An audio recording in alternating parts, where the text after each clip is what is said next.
Schman back on the show. And just so I don't have to hear it, if you guys are unfamiliar, welcome to the Sarah Fraser Show Podcast, a daily pop culture pod where we talk everything under the sun, from sometimes controversial guests to just sometimes wild guests. And my husband is here today. I'm back. Schman, a.k.a. Dan, who every time I come on and I just want to start a natural conversation on the podcast is like, I need to tell you how to do your job.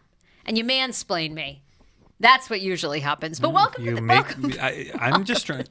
Clearly, I'm trying to help, and I'm glad it finally has resonated. But you're welcome.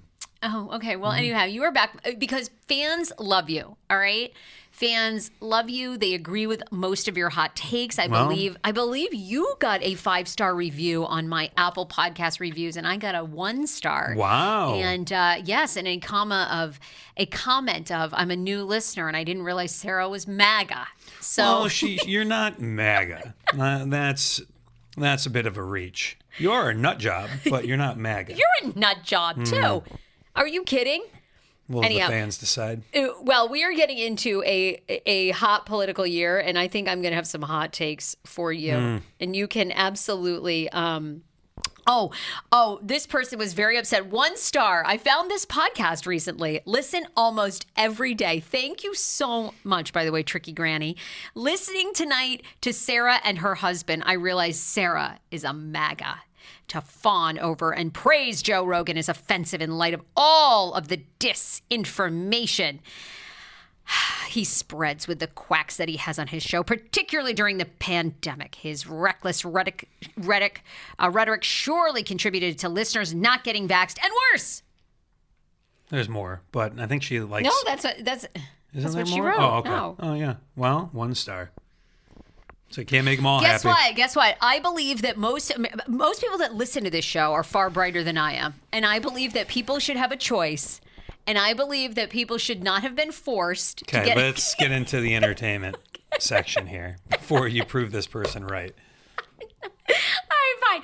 So we got a lot to cover. We watched Roadhouse over the weekend, which is such a classic, which was remade by Jake Gyllenhaal. And... oh my God, Conor McGregor was in it. Actually, can I tell you?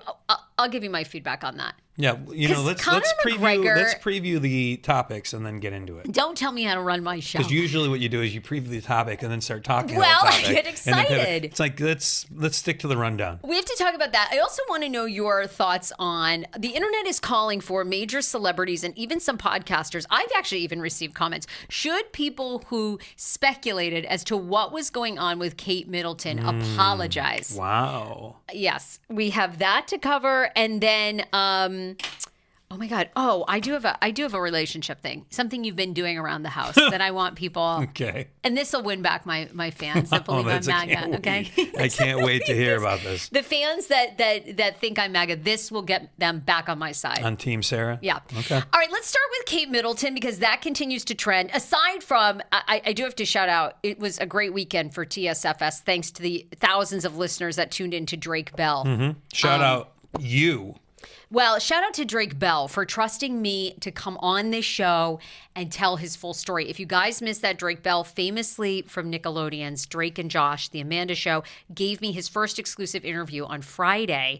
It has gone everywhere. Hollywood Reporter, Hollywood Unlocked, Variety. Daily Mail, Variety, Business Insider, everywhere you can possibly think. It's gone viral. And he was kind enough, brave enough, gracious enough to sit down with me for over an hour and tell his full story, including, because I've gotten some mixed things about this. He did plead guilty to a child endangerment charge, but he's never been a sex offender, and he talks about that. And of course, now he's sober. He did rehab. So anyway, that's up for you to decide. If you haven't listened, now's the time. I mean, finish this episode, then go back and listen. Thank you. But the other thing that was really trending over the weekend is Kate Middleton came out on Friday and announced that she has some form of cancer. She had this very extensive abdominal surgery a month or so ago. At first, they believed it to be non-cancerous. And then when they tested, like they usually do, they do a pathology test. It came back, hey, there is traces of cancer. So we're going to start you on some form of a chemo regimen. This was announced on Friday. Getting a ton of support. Of course, you and I both lost our dads to cancer. Know how scary it is when you hear you have the C word or someone you love. But then there's been this movement over the weekend for celebs like Kim Kardashian, Andy Cohen, Stephen Colbert allegedly received a cease and desist from the woman that was accused of being Prince William's mistress to stop talking about her and stop saying that she has had an affair with Prince William or they are going to sue. And people are saying, where are the apologies to Kate Middleton? Do you believe that people should apologize? And Blake Lively has apologized. She says she's mortified that she would. If Blake Lively's on board, do I believe people should apologize? I think the answer is not necessarily yes or no. That's just the reality. Oh, come on. Here it is. Ready? Go on. Okay. It's a tragic story. Anyone that it is such a miserable disease, and we should all have some level of compassion or sympathy or empathy for her family, for what they're going to go through and what they're going through. So to that regard, yes. On the however, that's my Stephen A. Smith impression. They are the royal family. Their entire life is in the spotlight, and they chose to keep her out of the open for 3 months, 2 months? I think it's been like a month and a half. I thought she had her January. I guess over a month. I thought she had her abdomen surgery in January. Yeah, she did. And supposedly they always said like she would be appearing at Easter. Okay, but then that debacle, and this is the thing, right? Like they completely mishandled this. Correct. Like I don't think anyone needs to give an apology to this. They completely bungled this entire thing. 100%. Why they let Kate put out a doctored Photoshop. That's the dumbest thing. Picture. And then they don't want. Now, by the way, the royal family isn't asking for any apologies because they're in bed with the press. This is stupid. This is such a false outrage. I have compassion for them, but their whole life is out in the open, and if you can't live your life one way and expecting it to, you are going to be the queen, okay? I mean, sorry to interrupt you, but anyway. But you did. No, there's another apology. All right, go on. No, go ahead. She's going to be the queen. It's your show. I'm just here. Look, I understand that it sounds like from her video that she did, they wanted time to explain to their children. Okay, they've clearly had that time to explain to their kids. I mean, you are going to be the queen. They have let this narrative run to the point that what did they expect? Correct. They leave it open for speculation. So, correct. So I have sympathy for what she and her family will be going through. I have no sympathy for how they've handled this.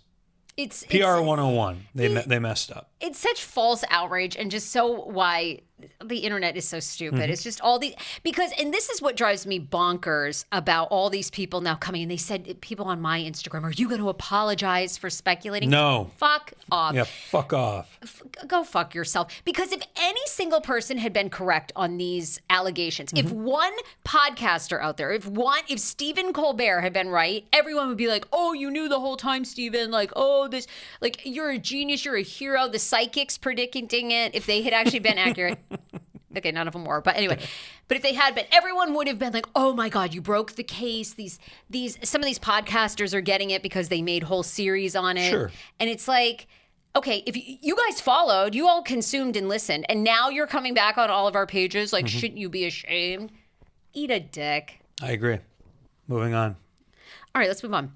So, Roadhouse. I can't wait to hear your thoughts. For people who don't know, the original Roadhouse featured Patrick Swayze. Arguably his finest role. And one of the greatest actors, I think, of all time, actually. I mean, so versatile. Yeah, exactly. He went from Ghost to Point Break. He did action. Oh, I know. He did drama. Don't think he ever did a comedy. He hosted Saturday Night Live with that iconic sketch with Chris Farley. But I don't think I can't recall if he ever did comedy. Sadly died of cancer, by the way. Anyways, Roadhouse. So this much anticipated remake, ish, right? I guess loosely based on the character Dalton, but Jake Gyllenhaal. A modern take. Jake Gyllenhaal, Conor McGregor. What did you think of Roadhouse? I've thought a lot about this. Really? Probably more than anyone ever should.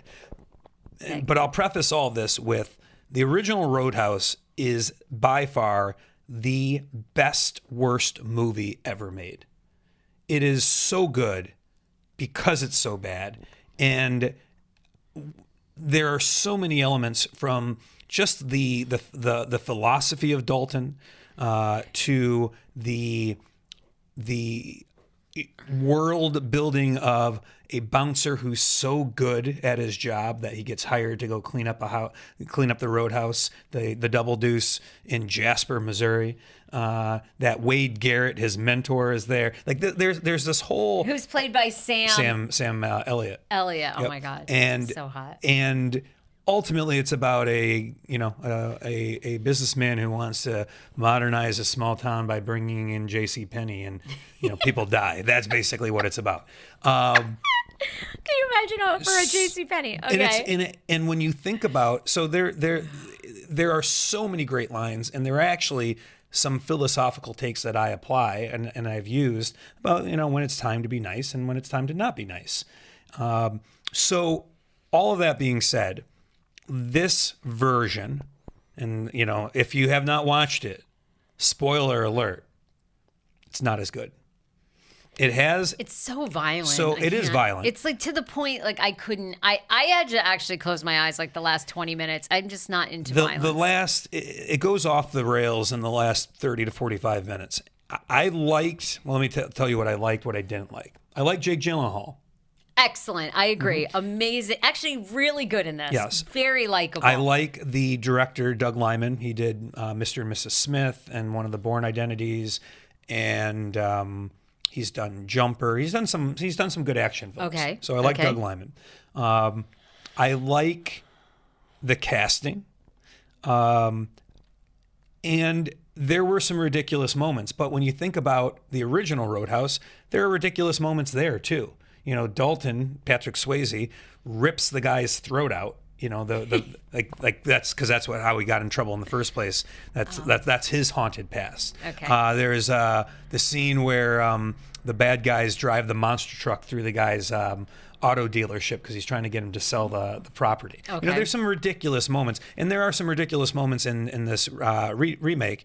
I thought the fight scenes were good in the sense of how they were shot. Because I did my research. Anytime I'm a guest on a podcast. Oh, that's good, because I didn't have any desire to do any research. I was just they did a new kind of filming technique of fights. So I thought, what is the new filming? It's technique? a way they do different cuts to almost seamlessly put the stunt people in. But then they also did a different narrative where anytime someone was concussed, like the vantage point of the camera kind of echoed that. So I thought there were some unique ways they filmed, but it lacks the heart and the charm. This is where I find the major fault. Patrick Swayze's Dalton is a NYU graduate philosophy major who's also very good at martial arts and the best cleaner in the business, right? So he has, and there's again this world of bouncers and cleaners who in that is part of the culture of this film, of the original. That is lacking in this. He's an ex-MMA fighter who has a haunted past. And now he just goes around and fights people or pretends to fight people to get money in an underground fight ring. And then he gets hired to go be this bouncer at this other bar where I don't know if he's actually had bouncing experience before. And he, there are some shout outs, he talks about how no one ever wins a fight. So there are some elements that overlap, but I look at the original Roadhouse as one of these lightning in a bottle films that was constantly on cable, repeatedly on cable in the early 90s. It picked up its own cult following. It's kind of like, not to the same degree, but Shawshank Redemption. Redemption was not a critical success, and it only gained popularity when it started making the rounds on cable and VHS rentals. So I look at it like there will never be another film like that because of how diverse our streaming options are. When you think about the most, I'll say, cult following, culture breaking show that might have been recently would have been the one with Joe Exotic, right? But that was also a cultural moment where everyone was locked in, and it was like Tiger King. Yeah, everyone was watching Tiger King. So we're not going to have that. So that was such a moment. Oh my God, my that was so good. my recommendation: watch the film. Have low expectations, but it is not going to be what you think it is. Well, I think what I'm finding hard about these movies is where is, to your point, there's no more storyline anymore. There's no more like character development. It's just fighting and sex. This was my issue with Saltburn, which many people thought was just so genius. It's not genius. It's just grotesque in sex. Like they're like, all right, let's see how we can, because there's really no further character development. Like, yeah, they're all horrible human beings. They're all horrible human beings, and it's none of it makes sense. It's like once the rich kid finds out that the psychopath is another rich kid, like, wouldn't you? I mean, not anyone in normal life that would raise a red flag for you, as though I'm not going to let this kid ride back to my house. I mean, it just is so. It's so unbelievable. It's so stupid. The sex scenes are so dumb. Are we talking about Roadhouse or Saltburn? I'm getting there. Okay. And so my issue with Roadhouse was quite similar. Conor McGregor, I thought, was such he looks like a nut job. He is a nut in the job, whole yeah. thing, I'm like, he does a good job. Conor McGregor came into my bar, I would be like, he's just frightening, unhinged. He plays a great, frightening, unhinged character. But there's that was the thing about the guy. They had like real conversations in the original Roadhouse with the guy who had his own philosophy about modernizing things. And then Dalton had, there's no. Conor McGregor's just fight scene after. It looks like it was sponsored by UFC. The characters are all one-dimensional. Yes, it's so. So there is not much evolution. The only thing you might look at is some evolution of Dalton in terms of fighting for something. But Dalton had a girlfriend. Dalton fell in love with like a local. In the remake, he when he sees the bookstore burned down. Again, spoiler alert. Sorry, guys. That changes his vantage point on some things. But to your point, everyone's one-dimensional. It just tells you kind of a moment, tells a story captured in time. And frankly, it's going with low expectations so you won't be disappointed. Jake Gyllenhaal is great. But at the end, he doesn't even keep the girlfriend, right? I mean, he moves on. Disappointing. Yeah. So, all right, let's talk about something that's going on in our lives where I feel as though finally the audience will be on my side. Oh, boy. So, Schman on the weekends, we're home. We're soccer spring break, so you don't have soccer games to coach. And recently you've started, I would say in the past couple of months, on Saturdays when we're having family days, we're getting ready in the morning or doing something, you put your headphones in and start listening to a podcast. Do people find this? Like, is Hold on. this? Okay, I do not think. I've been doing this. I'm getting a thumbs how up. often have I been doing this? Like a year, probably. Okay, let's finalize it. First you said the last couple of months, now you said a year. So maybe it's only come to my attention in the past couple of months. How about we talk about yesterday? Relationship avoidance? No. Or is this I need some downtime? Downtime? What was I doing yesterday? Laundry. So as I move from our apartment to the laundry room and sort laundry and use the stain remover on our son's disgusting clothing, I listen to a podcast. So I'll put my earbuds in and I'll do that. And if I'm doing the dishes, I might listen to a podcast. And most of the reason I put my earbuds in is that the podcast will oftentimes use vulgar words, and I don't want our son to hear them, which he actually repeated when I ran a red light today. So I don't think it's as widespread as you think, and here's your rationale why. But to your point, if it's family time, I won't have them in, and I don't believe I'm doing that. So, well, I appreciate that you on Sunday you did not. You took them out. We went to the beach. It was a lovely day. Yeah, it was an awesome day. We walked. We went to our favorite Bagel Nosh spot in Santa Monica. Shout out Bagel Nosh. Shout out to the Bagel Nosh. Although their toaster wasn't working, I don't know how that happens when you run a bagel shop, but okay. And so, but I'm going to pay attention to this. This seemed a little bit relationship avoidance. This seemed as though It's Saturday. Relationship avoidance for the guy who goes on his wife's podcast to talk about relationships. Seemed like you needed an hour break. I'm going to be honest. Can you fault me for it?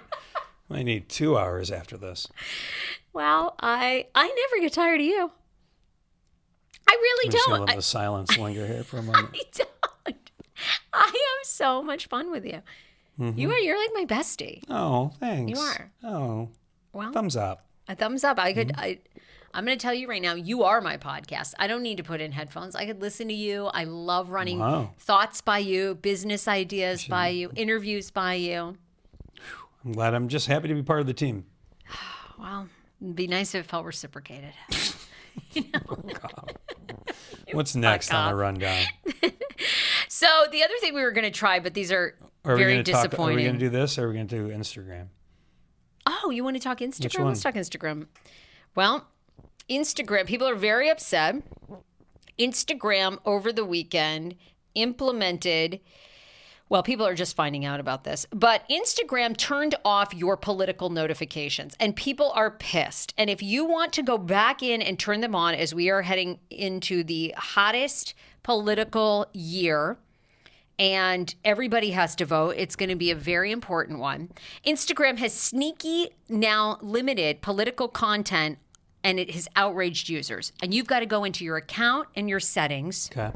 What political content has it limited? Well, okay, so they, of course, don't release that information. Okay. But this is what people believe. If you are conservative, people on the conservative side are saying Zuckerberg is limiting he wants to limit all Trump ads. Okay. Trump ads, conservatives running, that's it. If you're on the liberal side, the liberals believe that he is limiting Palestinian, pro-Palestine talk. So he's irked everyone.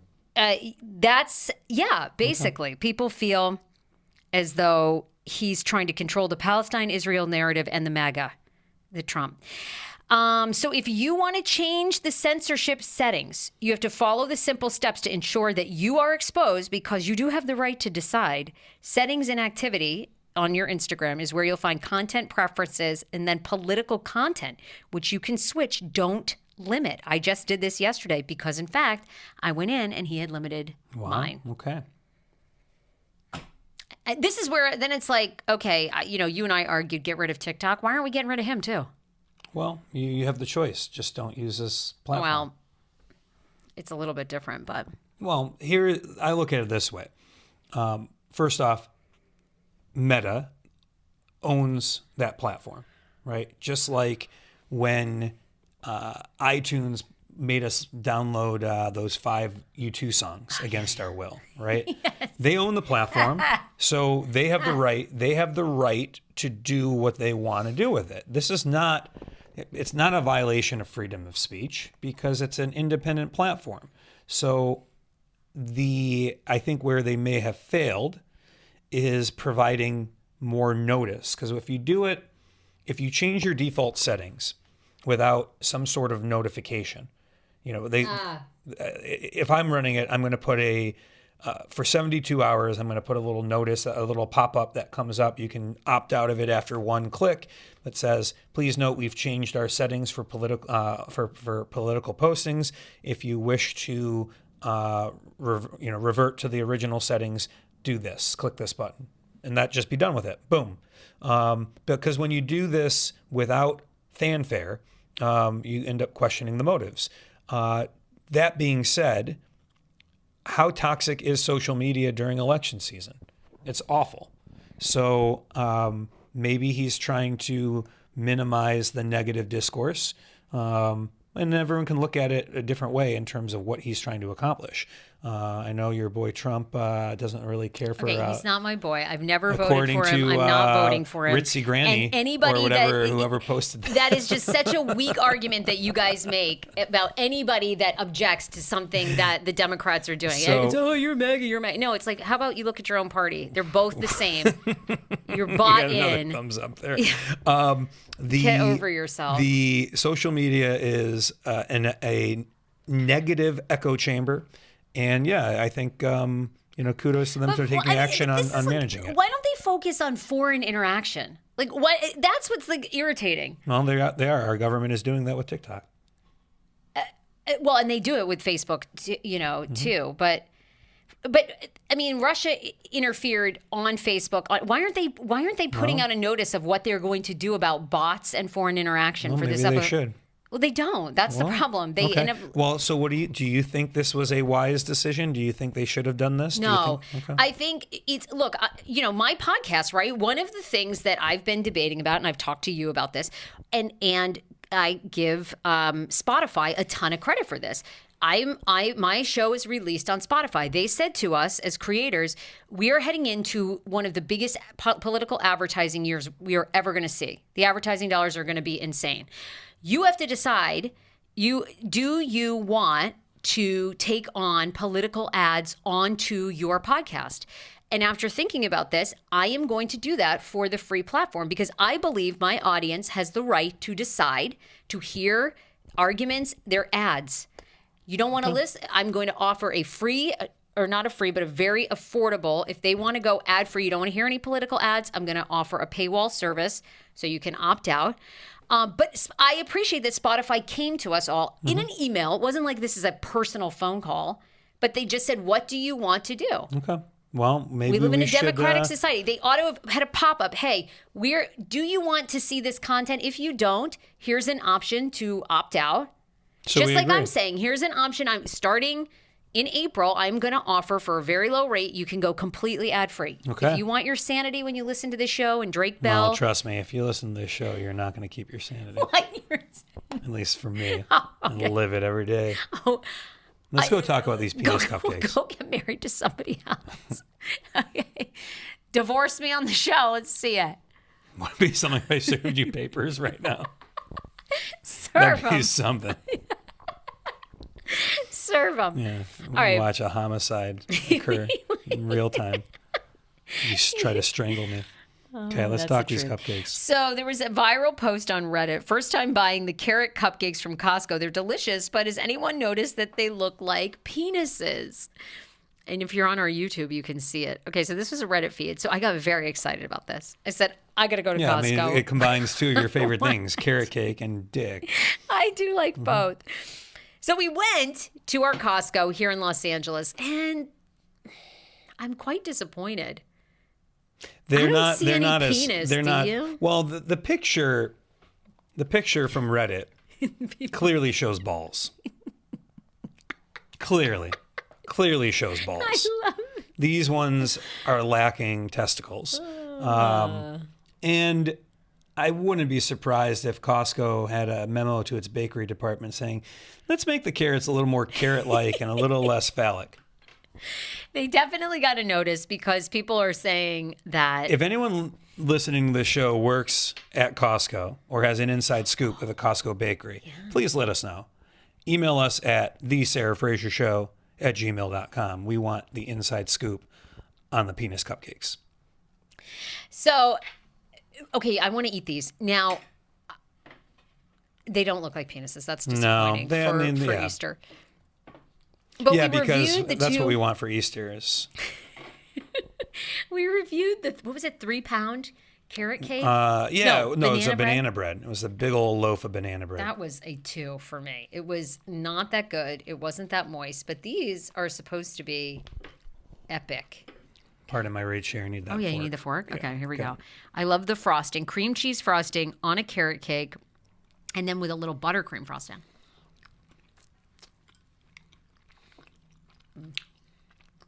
It's pretty good.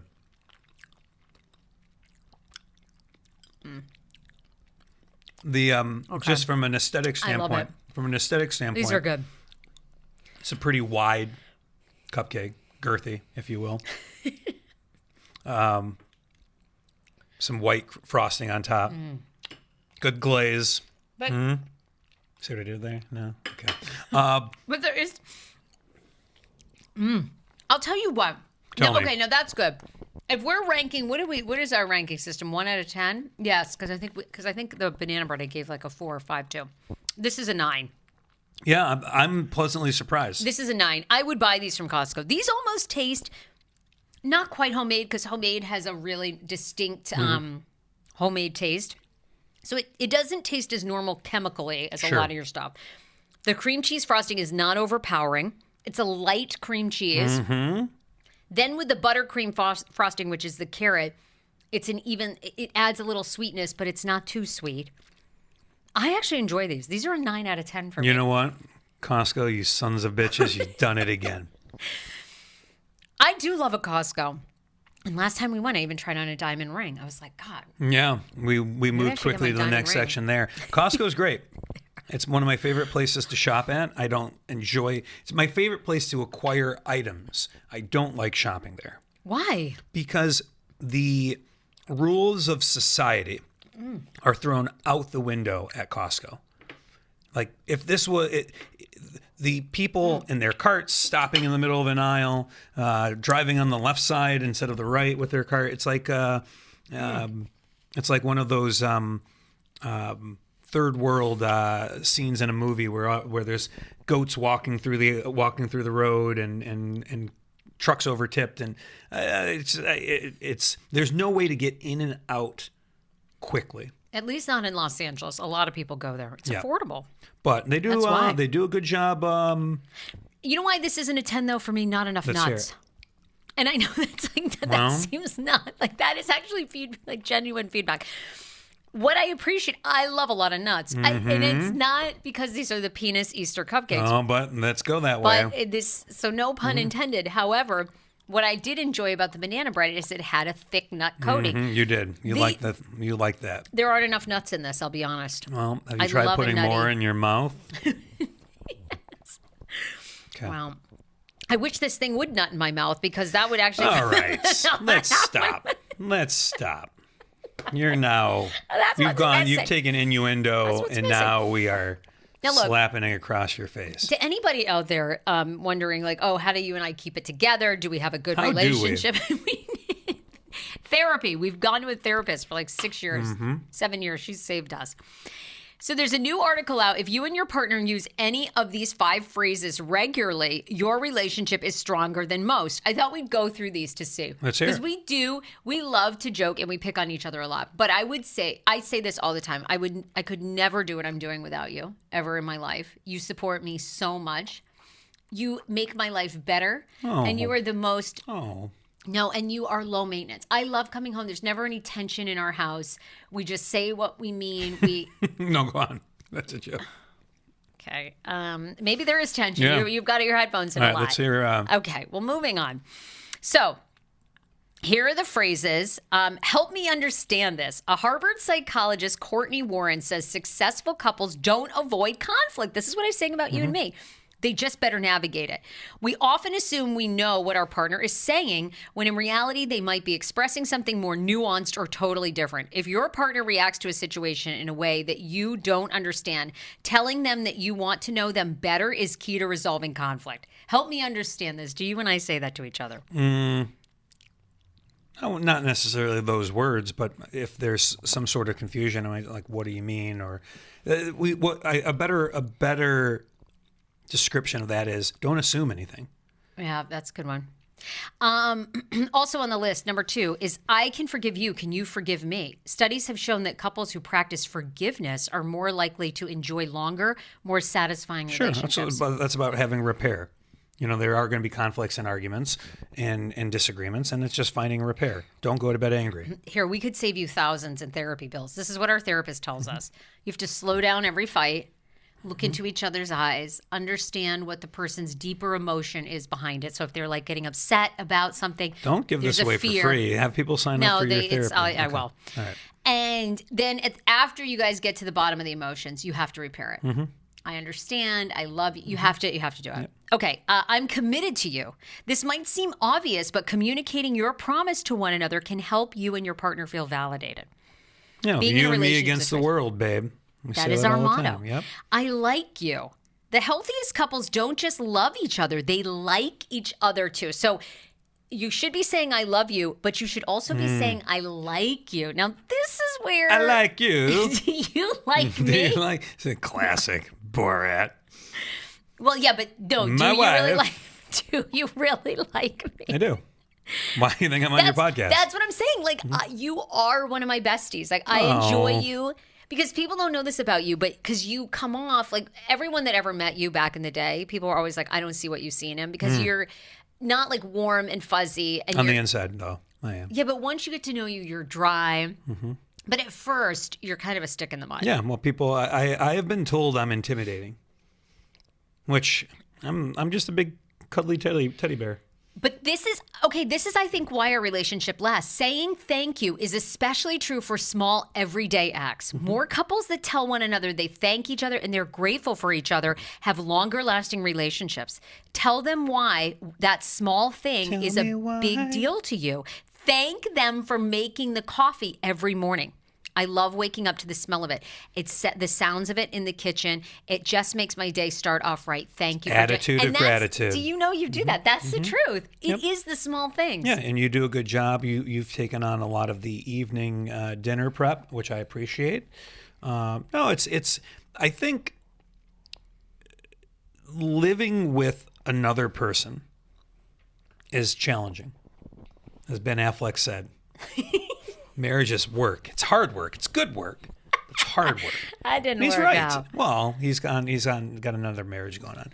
But the reality is there are always ups and downs. And I think There are. it's very easy with marriage or anything, jobs, family, to only look at the negatives and not reflect on the positives and name the things that you have an attitude of gratitude for. And it sounds silly and stupid, but it's all about having a positive mindset. And are there days that, I want to push you out of the way? Yeah, sure. I mean, I don't.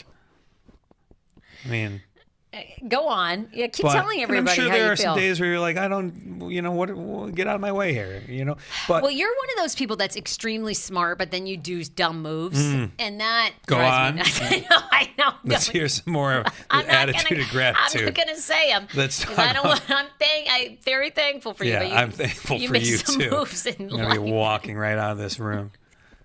Anyways, I like you. I love you, and you have to. I always feel like I changed my attitude when we went to that crazy Catholic 3-day event, which for the most part was ridiculous. But there was the guy there that was like he was a marriage counselor, and he had two awesome pieces of advice that have always stuck with me. And one is you have to, in a relationship, sometimes you got to let things go in one ear and out the other. Like you don't have to pick every. You don't have to be right about everything. Let it go. And he also said something to the extent of you have to think right by your. He was saying don't gossip to your family about your partner because they're always going to eventually be on your side and they're going to reinforce everything that's wrong. Think right by your partner, that your partner is on your side, that they are good, that they are doing the things. And of course, I mean, if they're a horrible, toxic, abusive person, that's different. But I mean, you are an amazing person. And so in those times of like, why did you do that? I know your heart. I have to say. And that's solid advice. And to be fair, though, when you have complained to your family about me and have taken a one-sided approach, they have sided with me. Now, except for my family, I will say, Yeah. and that is the truth. Long before I married you, I would go to them and bitch, and I'd be like, oh, that's it. And they were like, are you kidding? Why would you ever, you need to marry this man. Like, what is wrong with you? He's right. They always took your side. They Shout never out Lish and Seth. They never won. They never agree with me. Well, I think it's more about me than you. Just don't take that personally. They knew you're a good man. All right. Get a social media account if you are going to continue on this No. show. Yes. And No. if the fans want it, they're giving a thumbs up. All right. Another jam-packed week of shows. We're straddling the 40-minute mark on all these episodes. I've been told they were like 25, 30-minute episodes. So I need a bump in pay if I want to continue. Well, we're both chatty. That's the God's honest. There was a Sister Wives recap yesterday. Ooh. There's a huge 90-day fiance divorce tomorrow. I know. I'll tell you about that. Thursday, of course, our guy David Yontef returns. He's back. With the Vanderpump Rules. Whoa. Yep, Vanderpump Rules recap for season 11. I find Tom Sandoval to be a fascinating character. Just You should reach out to him. Yeah. He would love it. Yeah, he's a bit of a dummy. I feel bad for him, but I don't think you should say that because I think there's actually a shot that you guys could be friends. Like he would love to be do friends I have with to you. start wearing a flat billed cap and tank tops? And Okay. I'm going to be honest, I don't think that's a good idea because I could leave you for Schwartz. Well, I that's might like- leave you for Tom Sandoval. We'll both be on the market. That would be something. All right. Bye, everybody. Bye.